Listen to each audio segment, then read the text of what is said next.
Halo Sobat Channel kabarpenumpang.com. Setiap maskapai penerbangan tentu menginginkan pembaruan armada secara berkelanjutan. Di samping untuk meningkatkan produktivitas, datangnya pesawat baru diharapkan dapat memperbaiki citra dan pelayanan terhadap penumpang. Tetapi, ketika maskapai kedatangan pesawat baru, sebetulnya apa langkah-langkah yang dilakukan?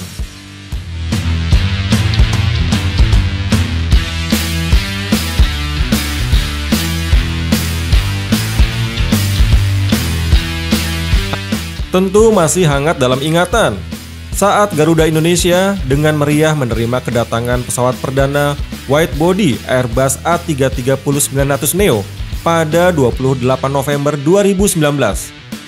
Meski dibumbui kasus terungkapnya penyelundupan berupa motor besar Harley Davidson dan sepeda mewah Brompton, namun prosedur pemeriksaan pada kedatangan pesawat oleh otoritas bea cukai adalah bagian dari kegiatan rutin dalam proses penerimaan suatu pesawat.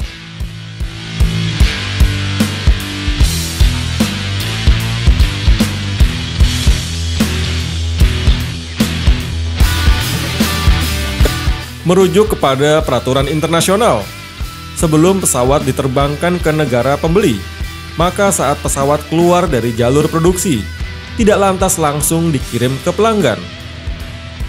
Melainkan, pesawat terlebih dahulu diperiksa dengan intensif sebelum pelanggan menandatangani berita acara penerimaan pesawat.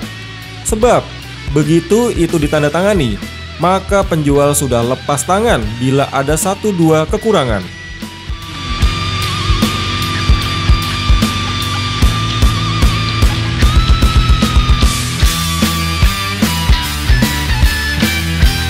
Maka dari itu, tidak heran bila di momen ini menjadi begitu krusial. Terbukti pada proses ini, pesawat dicek secara detail dalam kurun waktu sekitar 5 hari. Dilansir dari situs Simple Flying, pemeriksaan tersebut mencakup beberapa hal.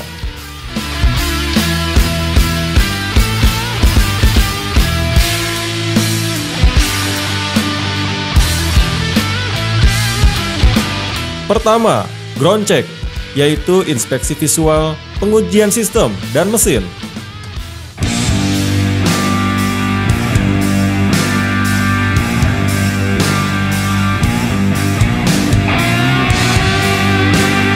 Kedua, acceptance flight, yaitu untuk menguji in-flight system dan behavior pesawat.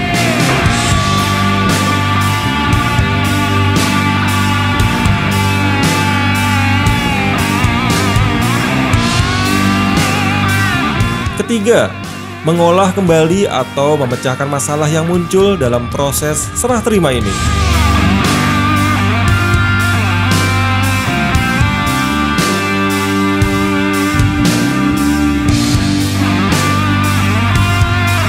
Keempat, technical acceptance yang menghasilkan output penerbitan sertifikat kelaikan udara.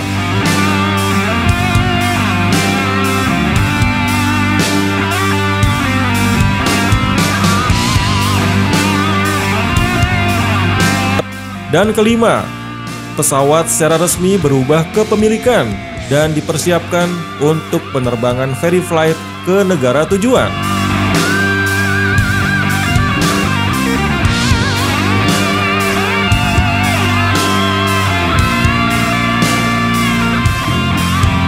Usai semua proses tersebut dilakoni dan menghasilkan kata sepakat tanpa ada cacat apapun, pesawat bisa langsung dikirim ke maskapai pembeli.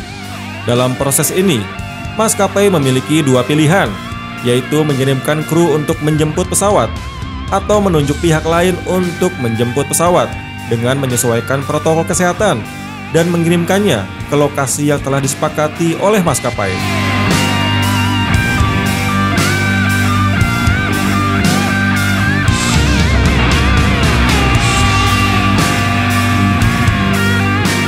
Pengiriman pesawat narrowbody jarak jauh dan widebody tentu akan terasa mudah, dalam artian tanpa harus transit berkali-kali.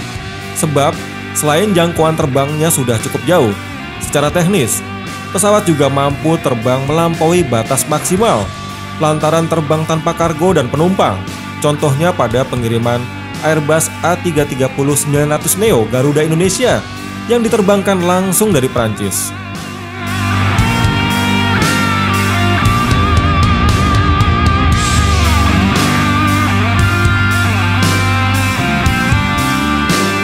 Namun, lain cerita untuk pengiriman pesawat regional.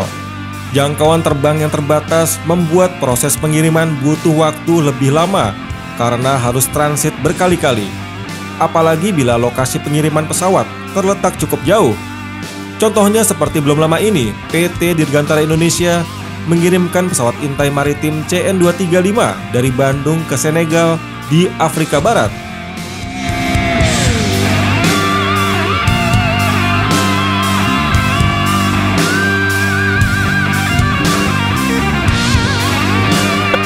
Usai tiba di bandara yang disepakati, biasanya pesawat akan disambut dengan water salute sebagai pertanda penerbangan perdana. Setelahnya, beberapa maskapai ada yang melakukan seremoni sederhana dengan memotong tumpeng atau memotong pita dan mengadakan press conference di hadapan awak media. Beberapa lainnya melakukan hal serupa, tetapi bukan di bandara tujuan, melainkan di pabrik sebelum pesawat dikirim.